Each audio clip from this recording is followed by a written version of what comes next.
that Indian team out for 36 was pretty amazing. 36 was pretty amazing. 36 was pretty amazing. Adelaide में उस हार के बाद टीम इंडिया के लिए सब कुछ बदल चुका था। टीम इंडिया अब अपने ही घर में, अपने ही लोगों के बीच, अपने ही लोगों से गाली खा रही थी। 36 all out is Zimbabwe level cricket. खुशी हो रही है, जैसी करनी वैसी भरनी। अच्छा हुआ इनके साथ ये इंडिया सिर्फ अपने मुल्क में खेल सकते, बाहर किसी मुल्क में नहीं खेल सकते। ये डेली हार जाएगा। ऐसे हालात में टीम इंडिया ने मेलबर्न में पलटवार किया। सिडनी की लड़ाई ड्रॉ रही, परंतु अब बारी थी कंगारुओं के घमंड यानी कावा की। कावा एक ऐसा मैदान जहां कंगारू पिछले 32 साल से अपराजित अजेय थे और यहीं लिखी जानी थी सीरीज के चौथे यानी आखिरी टेस्ट मैच की कहानी। Fortress Gabba for the fourth and final test match. Australia haven't lost here for 31 years. Series के आखिरी टेस्ट मैच में टीम इंडिया की मुश्किलें दिन ब दिन बढ़ती जा रही थी। सिडनी टेस्ट के बाद टीम इंडिया के आधे से अधिक प्लेयर कावा आते आते घायल हो चुके थे। टीम इंडिया का ड्रेसिंग रूम किसी हॉस्पिटल का वार्ड बन चुका था। हालात इतने गंभीर थे कि प्लेइंग 11 के लिए प्लेयर्स की संख्या कम पड़ रही थी। आखिरी टेस्ट मैच के लिए टीम इंडिया के पास पूरे 11 प्लेयर नहीं थे। And you said, is this a cricket team or is it a hospital ward? You've lost so many players out there. It is so difficult to put together an 11. The people who were getting injured, there was an entire 11 of those players. मतलब बाहर हो गए थे 11. Another couple of injuries and Ravi Shastri would have suited up. I mean, that's literally where we are in that series. It was possibly India B team that was going to take the field in the final test. Ashwin अपने injury से जूझ रहे थे तो बिहारी के बदन में दर्द था। जडेजा और जसप्रीत दोनों चोटिल थे। चोटिल प्लेयर्स की एक लंबी लिस्ट टीम इंडिया के कप्तान के सामने थी। कप्तान रहाणे के सामने एक के बाद एक कई चुनौतियां थी, लेकिन कावा अभी भी कंगारुओं का घमंड था और इस घमंड की वजह थी पिछले 32 सालों का वो ट्रैक रिकॉर्ड जिसमें कंगारू अपराजित अजेय थे। जो कंगारुओं के वर्चस्व, उनके ताकत, के बादशाहत को दर्शा रहा था। और कुछ ऐसे ही हालातों में अब लिखनी थी टीम इंडिया को सीरीज के आखिरी टेस्ट मैच की कहानी। सिडनी में लोहा ले चुकी टीम इंडिया अब तैयार थी कंगारुओं के घमंड यानी कावा के मैदान पर। दोनों टीमों के कप्तान अब मैदान में थे। एक कप्तान के जहन में उस कावा का घमंड था तो वहीं दूसरे कप्तान के जहन में उस घमंड को तोड़ने का संकल्प। टॉस जीतकर कंगारू कप्तान ने एक बार फिर पुनः बल्लेबाजी करने का फैसला किया। इस बार कंगारू एक नई ओपनिंग पेयर के साथ मैदान में आने को तैयार थे। वहीं टीम इंडिया 4 बड़े बदलाव के साथ मैदान में उतर रही थी। टीम इंडिया के लिए सुंदर, टी नटराजन और शार्दुल ठाकुर अपना पहला मैच खेल रहे थे। Ashwin got back spasm, Jasprit Bumrah got mild strain, he misses out and Jadeja misses out. So Shardul Thakur, Mayank Agarwal comes in and 2 debutants Natarajan and Washington Sundar comes in. अब भारत के पास ना तो जसप्रीत की धार थे, ना ही अश्विन की spin और ना ही जडेजा का जादू। अब इन दिग्गज प्लेयर्स की अनुपस्थिति में टीम इंडिया को भेदना था कावा का गढ़। एक बार फिर कंगारू अपने डेविड वार्नर 4 के स्कोर पर मोहम्मद सिराज का शिकार बन गए। कंगारुओं के स्कोर कार्ड में कुछ रनों का इजाफा हुआ कि दूसरे कंगारू ओपनर ने शार्दुल ठाकुर के सामने घुटने टेक दिए। अब कंगारुओं की फौज को संभालने के लिए मैदान में थे स्टीव स्मिथ और मानस लाबुशेन। ऑस्ट्रेलिया के ये दोनों बल्लेबाज टीम इंडिया का सरदर्द बनने को तैयार थे, परंतु कप्तान रहाणे ने भी इस सवाल का भी हल निकाला और स्टीव स्मिथ के सामने सुंदर को बॉल थमा दी। सुंदर को बॉल थमाते ही टीम इंडिया की सबसे बड़ी मुश्किल खत्म हो चुकी थी, परंतु मानस लाबुशेन अभी भी टीम इंडिया के लिए जी का जंजाल थे। ठीक अगले ही ओवर में नवदीप सैनी की बॉल पर कप्तान अजिंक्य रहाणे से लाबुशेन का एक आसान सा कैच छूट जाता है। लाबुशेन ने इस गलती का भरपूर फायदा उठाया और पहले अर्धशतक और फिर शतक जड़ टीम इंडिया को खूब थकाया। मानस की इस बल्लेबाजी को देख ऐसा लग रहा था कि वो गलती मानस द्वारा की गई उनके करियर की आखिरी गलती थी, क्योंकि मानस अब कोई भी गलत शॉट खेलने को तैयार नहीं था। जो स्कोर 93 पर 3 विकेट था अब वही स्कोर 200 पर 3 हो चुका था। कंगारुओं की फौज टीम इंडिया पर आक्रमण कर चुकी थी। लाबुसैन ने सीरीज का पहला शतक जड़ दिया था। टीम इंडिया की ओर से डेब्यू करने वाले 3 प्लेयर्स में से 2 प्लेयर अपना काम कर चुके थे, परंतु टी नटराजन ने अभी तक कोई काम नहीं किया था। ऐसे में नटराजन ने अपनी जिम्मेदारी को समझा और फिर नटराजन ने पहले बैट फिर लाबुसैन को आउट कर देखते ही देखते इस मैच की पूरी कहानी को पलट दिया। टीम इंडिया के इस पलटवार से कंगारू सहम चुके थे। ऐसे में कंगारू कप्तान टिम पेन और पिछले मैच के हीरो ग्रीन के साथ मिलकर एक बार फिर से बिखर रही कंगारुओं की फौज को संभालने का काम किया। दिन का खेल खत्म होते होते ऑस्ट्रेलिया 274 पर अपने 5 विकेट खो चुकी थी और पहले दिन का खेल लगभग कंगारुओं के पक्ष में गया था। अब हालात कुछ ऐसे बन चुके थे कि अगर टीम इंडिया को इस सीरीज में कमबैक करना या इस मैच में बने रहना है तो कंगारुओं के सामने एक भयानक पलटवार की आवश्यकता थी और इस पलटवार के लिए टीम इंडिया को आवश्यकता थी अपने गेंदबाजों से। मैच का दूसरे दिन का खेल शुरू हुआ और कंगारुओं ने अपने तेज शुरुआत के दम पर अपने टीम को 300 के पार पहुंचा दिया। कप्तान पेन का अर्धशतक आ चुका था। धीरे धीरे कंगारुओं की स्थिति मजबूत हो रही थी, परंतु शार्दुल और सुंदर ने मिलकर एक बार फिर कंगारुओं पर पलटवार किया। शार्दुल ने पहले टिम पेन का शिकार किया तो सुंदर ने ग्रीन को रेड किया। कंगारुओं का जो स्कोर 300 पर 5 विकेट था वही स्कोर 317 पर 8 विकेट हो चुका था। अंत में एक तेज फिनिशिंग की बदौलत कंगारुओं की फौज 371 रनों पर ऑल आउट हो चुकी थी। टीम इंडिया की ओर से वासी सुंदर, शार्दुल ठाकुर, टी नटराजन ने शानदार गेंदबाजी का प्रदर्शन किया और एक भयानक स्कोर की ओर बढ़ रही कंगारुओं की इस फौज को 371 पर रोक दिया। टीम इंडिया के ये गेंदबाज अपना काम कर चुके थे। अब ऐसे हालात में टीम इंडिया को उम्मीद थी अपने बल्लेबाजों से। भारत की ओर से पारी की शुरुआत कर रहे थे शुभमन गिल और रोहित शर्मा। महज 11 के स्कोर पर टीम इंडिया ने गिल के रूप में अपना पहला विकेट खो दिया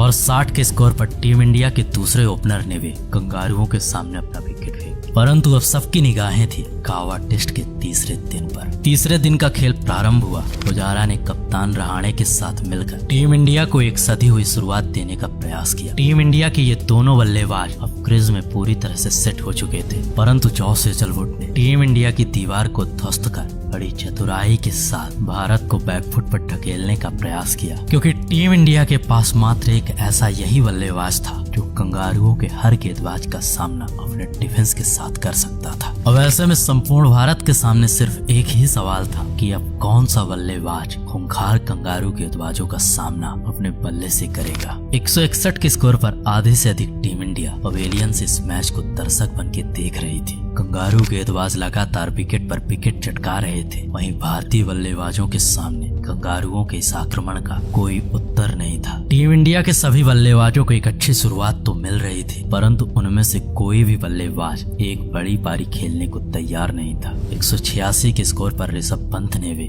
टीम इंडिया का साथ छोड़ दिया। अब हालात एकदम टीम इंडिया के विपरीत हो चुके थे। अब इन परिस्थितियों में टीम इंडिया के लिए बल्लेबाजी कर रहे थे युवा सुंदर और शार्दुल ठाकुर। टॉप ऑर्डर के पूरी तरह बिखर जाने के बाद शार्दुल ठाकुर और वासी सुंदर ने एक लंबा संघर्ष किया और कंगारुओं के लिए मील का पत्थर बन गए। टीम इंडिया का जो स्कोर 186 पर 6 विकेट था, वही स्कोर इन दोनों बल्लेबाजों के एक अद्भुत संघर्ष की बदौलत 250 के पार पहुंच चुका था। अब इन दोनों प्लेयर्स पर टीम इंडिया की उम्मीदें थी और इन दोनों प्लेयर्स ने मिलकर टीम इंडिया की ओर से कंगारुओं पर पलटवार कर दिया। देखते ही देखते ये दोनों बल्लेबाज कंगारुओं के इस भयानक आक्रमण के समक्ष 100 रन जोड़ डाले। दोनों ही बल्लेबाजों ने अपने टेस्ट क्रिकेट के पदार्पण में अपना पहला अर्धशतक जमाया। टीम इंडिया इन दोनों के संघर्ष की बदौलत कंगारुओं की पहली पारी से महज 50 रन पीछे थी। तब लॉर्ड शार्दुल ने टीम इंडिया का साथ छोड़ दिया, परंतु सुंदर का शानदार आक्रमण अभी भी कंगारुओं पर जारी था। ये रहा टीम इंडिया के बल्लेबाजों का स्कोर कार्ड। सुंदर और शार्दुल के शानदार संघर्ष की बदौलत टीम इंडिया इस मैच में वापसी कर चुकी थी।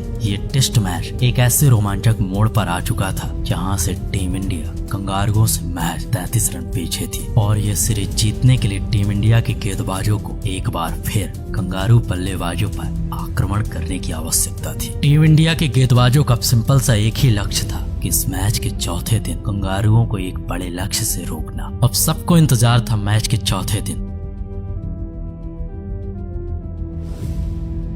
चौथे दिन का खेल शुरू हुआ। इस सीरीज में पहली बार कंगारू ओपनर्स ने टीम इंडिया के सामने 50 रन जोड़ डाले। अब कंगारुओं की बढ़त 118 रनों की हो चुकी थी और टीम इंडिया को तलाश थी अपने पहले विकेट की। एक बार फिर टीम इंडिया के गेंदबाजों ने कंगारुओं पर पलटवार किया और एक एक करके दोनों कंगारू ओपनर्स को मैदान के बाहर भेज दिया। अब ऐसे हालात में कंगारुओं के लिए मैदान में थे स्टीव स्मिथ और मानस लाबुशेन। ऑस्ट्रेलिया के ये दोनों बल्लेबाज पूरी तरह सेट हो चुके थे और धीरे धीरे अपनी टीम को एक बड़े लक्ष्य की ओर लेकर के जा रहे थे। मोहम्मद सिराज ने पहले लाबुशेन का विकेट लेकर इन दोनों की ये सुदृढ़ जोड़ी को तोड़ दिया। लाबुशेन के जाने के बाद स्टीव स्मिथ अभी भी क्रीज पर मौजूद थे। कंगारुओं का जो स्कोर 85 पर 0 विकेट था, वही स्कोर 123 रन पहुंचते पहुंचते 123 पर 4 विकेट हो चुका था। एक छोर से कंगारुओं के विकेट बैक टू बैक गिर रहे थे, परंतु दूसरे छोर से स्टीव स्मिथ अपना काम कर रहे थे और स्टीव के अर्धशतक के पश्चात सिराज नाम का वो तूफान, और इस एक तूफान ने कंगारुओं की संपूर्ण फौज को ध्वस्त कर दिया। सिराज ने पहले लाबुशेन फिर ग्रीन को अपना शिकार बनाया। ऑस्ट्रेलिया की ये टीम 267 पर अपने 8 विकेट खो चुकी थी,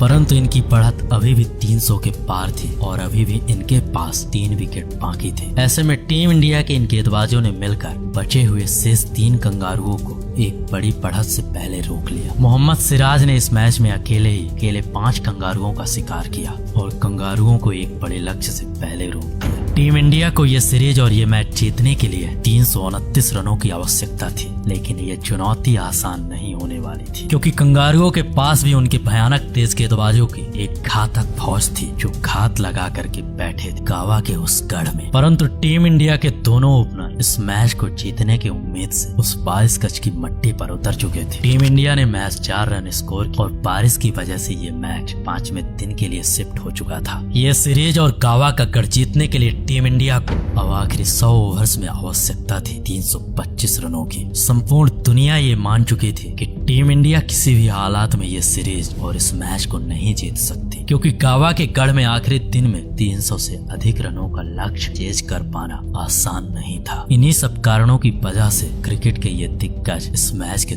2 नतीजे बता रहे थे। इस मैच में सिर्फ 2 चीजें हो सकती है, या तो कंगारुओं की जीत या फिर भारत के लिए ये मैच ड्रा हो सकता है। मैच का 5वां दिन और 5वें दिन का खेल शुरू होने से पहले पिच पे ये लंबी लंबी दरारें और फिर 325 रनों का वो स्कोर उस कोच के मुस्कान की वजह थी। मैच शुरू होने से पहले अब आखिर में सबके सामने एक ही सवाल था, क्या टूट पाएगा 32 सालों का वो घमंड, या फिर बरकरार रहेगी कंगारुओं की इस मैदान में बादशाहत। इन सारे सवालों का जवाब आवाज का दिन देने वाला था। 329 रनों का पीछा करने उतरी टीम इंडिया महज 18 के स्कोर पर अपने सबसे महत्वपूर्ण विकेट रोहित शर्मा को खो दी, लेकिन चेतेश्वर पुजारा और गिल ने टीम इंडिया को संभालने का प्रयास किया। गिल तेजी से रन बना रहे थे, वहीं चेतेश्वर पुजारा अपने अंदाज में टीम इंडिया के लिए बल्लेबाजी कर रहे थे। दिन का पहला सेशन खत्म होने तक टीम इंडिया 83 रन बना चुकी थी। 5वें दिन का पहला सेशन टीम इंडिया के नाम रहा। दूसरे सेशन में एक बार फिर टीम इंडिया एक नई रणनीति के साथ मैदान पर उतरती है। टीम इंडिया के इन दोनों बल्लेबाजों के बीच 100 रनों की साझेदारी पूरी हो चुकी थी।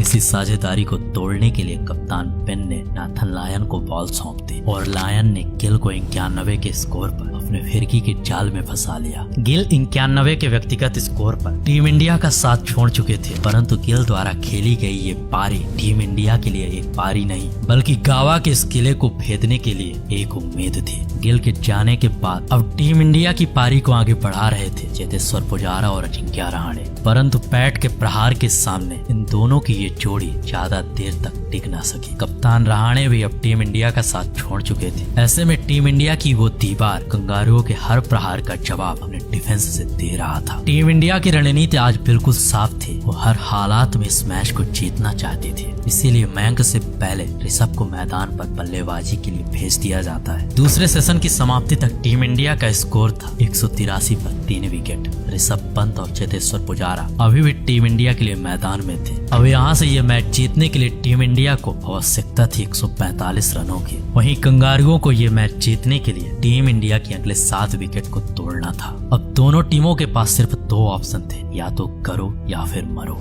ऐसे में टीम इंडिया इस मैच को जीतने के लिए जा रही थी, वहीं कंगारू अब इस मैच को बचाने के लिए खेल रहे थे। टीम इंडिया ने दूसरे विकल्प का चयन किया और ये मैच जीतने के लिए ऋषभ पंत ने आते ही अपने स्वरूप के अनुसार अपनी विस्फोटक बल्लेबाजी प्रारंभ कर दी। ऋषभ के इस भयानक आक्रमण के समक्ष कंगारू गेंदबाज बेबस और बेदम नजर आ रहे थे। देखते ही देखते पुजारा और पंत के बीच 50 रनों की साझेदारी हो चुकी थी। टीम इंडिया का स्कोर 228 पर 3 विकेट था। अब यहाँ से यह मैच जीतने के लिए 100 रनों की आवश्यकता थी और अभी भी टीम इंडिया के पास 7 विकेट बाकी थे। लेकिन तभी पैट कमिंग्स ने चेतेश्वर पुजारा को LPW आउट कर एक बार फिर से टीम इंडिया में खलबली मचा दी। टीम इंडिया थोड़ी देर के लिए सहम जाती है, परंतु दूसरे छोर पर खड़ा वो शख्स कंगारू गेंदबाजों पर धड़ाधड़ प्रहार कर रहा था। उसे फर्क नहीं पड़ रहा था कि सामने से विकेट गिर रहे हैं या सामने वाला प्लेयर कैसी बल्लेबाजी कर रहा है। टीम इंडिया को यह मैच जीतने के लिए अभी भी 74 रनों की आवश्यकता थी और 16 ओवर्स का खेल बाकी था। ये मैच इतनी आसानी के साथ नहीं खत्म होने वाला था, लेकिन 16 ओवर्स में इतने रन आसानी से नहीं बनने वाले थे,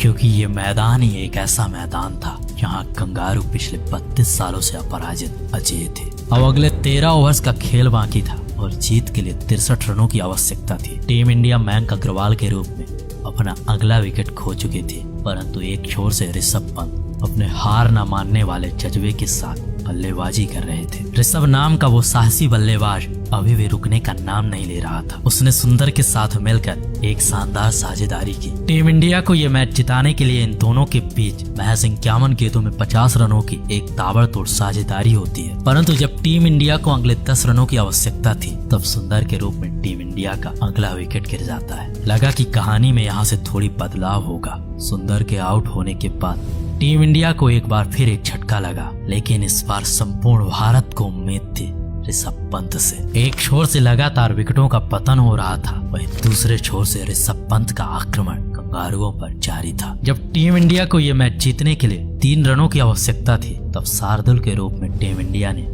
अगले विकेट का अंत देखा। अब टीम इंडिया का स्कोर 325 पर 7 विकेट था। भारत महज 3 रन पीछे था गावा के गढ़ को भेदने से। अब सबकी निगाहें, अब सबकी नजरें सिर्फ और सिर्फ ऋषभ पंत पर थी। टीम इंडिया का ये दिग्गज बल्लेबाज अपने शॉट के साथ तोड़ देता है कंगारुओं का 32 साल पुराना वो घमंड।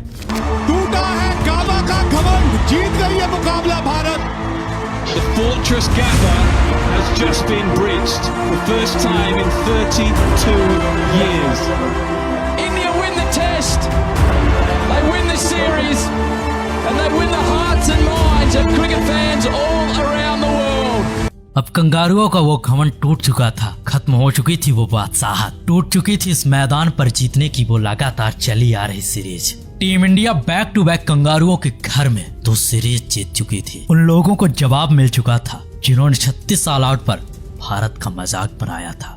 क्रिकेट के वो दिग्गज, क्रिकेट के वो प्रशंसक, सारे के सारे सबको ही शांत थे। सबके चहन में सन्नाटा था और सिर्फ वो लोग जश्न मना रहे थे जो पूरे वक्त में भी टीम इंडिया के साथ खड़े थे।